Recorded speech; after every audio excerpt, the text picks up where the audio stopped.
salaamaaleykum patriote yi na ngeen def yot naka yi day bàyyi nañ ci jàmm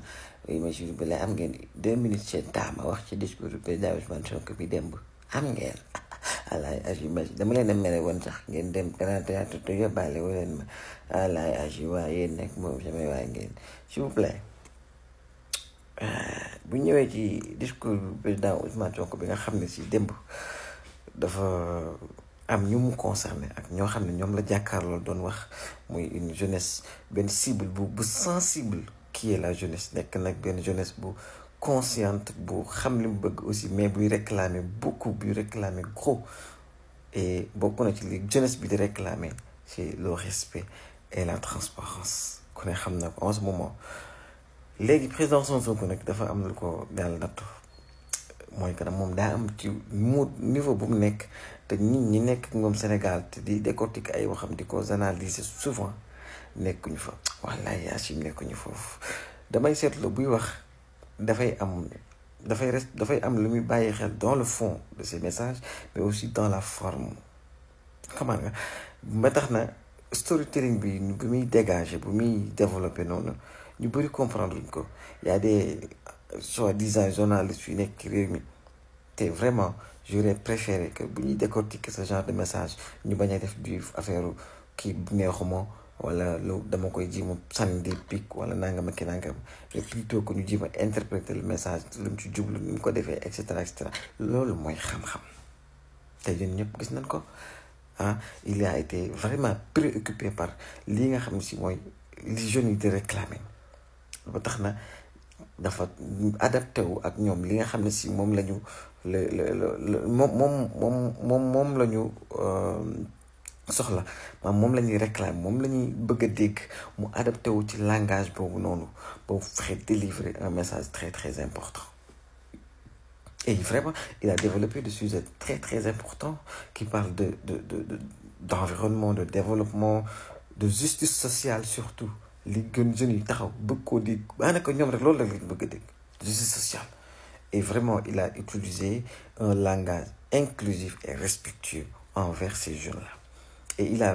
dafa jël li nga xam moo gën a fort ci moom mu mettre ko xam nga ni ñu koy waxee sax exposé ko te c'est le premier ministre am na nu mu waroon taxawee am na ñu naan sax mënoon a ñàkk dem ci ndaje bi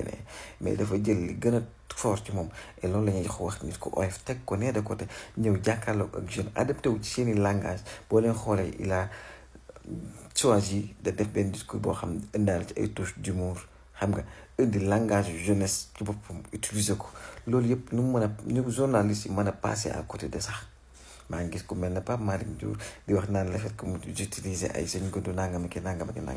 Pape Malick Ndour bul fàttali yow lañ dénkoon jeunesse bi ministre de la jeunesse yow lañ ko dénkoon je pense que yow moom vous êtes mal placé pour donner des conseils à qui que ce soit pour jëm ci jeunesse yi point bi amaat solo mooy que ne booy wax ak cible bu mel nii boo xam day réclame gros dafay jar nga indi benn transparence ak authenticité pas faire de la politique politicienne wala ñëw indi sa casquette politicienne non il l'a pas fait il a donné des informations vérifiées ci ndaw yi suñ ci toll ci liggéey bi nangam ak nangam il a été honnête sur les intentions du gouvernement sur les intentions de la communication sur les intentions de la justice et cetera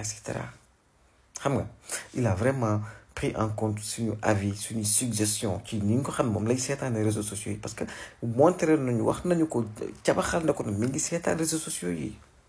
xam nga il a encouragé les jeunes à s'exprimer mais artuwaale leen ba mu leen waxee ne leen ku ci wax lu dul yoon juste na def jégéen boobu la leen wax ne permettre na leen ngeen wax ngeen exprimer ngeen joxe seen point de vue ci lii nga xam ne mooy xew ci réew mi responsabiliser aussi jeunes yi jox leen une ngeen di responsabilité sociale bi mu leen waxee quoi liggéey bi yéen a ko war a fësal mais aussi yéen ñu war a accompagner yéen ñu war a accompagner ci liggéey fësal ko wan ko Sénégalais yi assurer que la communication xam nga mu communication ci projet bu mu am un impact positif nit ñi gën a am yaakaar gën a comprendre li gouvernement bi def tout en respectant nag les principes d'éthique les principes éthiques ñu respecté ko xam nañuy communiquer nañuy fësale mu ànd ak xam nga yar ak teggin ak yeneen xam nga en tout cas daal discours bi man li ma ci mën a jàngat dafa bëri te boo xoolee ci biir discours bi sax il a vraiment ajusté adapté le maximum plus possible le message bi mu doon jàllale ak réaction jeunes yi boo xoolee bi mu wax affaire baale naa ba jeunes yi yooxu non du fi amee nangam il a réadapté le message selon les réactions de cette jeunesse qui était là-bas kii dafa xam ni muy waxee xam ni muy waxal ak luñ soxla il répond rapidement à leurs préoccupations tout de suite fi nga xam ne si li nga xam moom la nekk di ko kaas ci réseaux sociaux mu wax leen ci une bonne fois wax leen ci lu dal seen xel nga xam ne buñ ñëwee ñun ñëpp dañuy fàtte loolu nekk ci leneen mais bu ngeen ko comprendre Ousmane Sonko mën naa wax ak kilifa mën naa wax xale mën naa wax ak mag mën naa wax ak journaliste mën naa wax ak ku ko bëgg mën naa wax ko noonu amul ku ko gàq communiqué fii ci Sénégal man maa leen ko wax tey asalaamaaleykum wa rahmatullah bon xataraayu les autres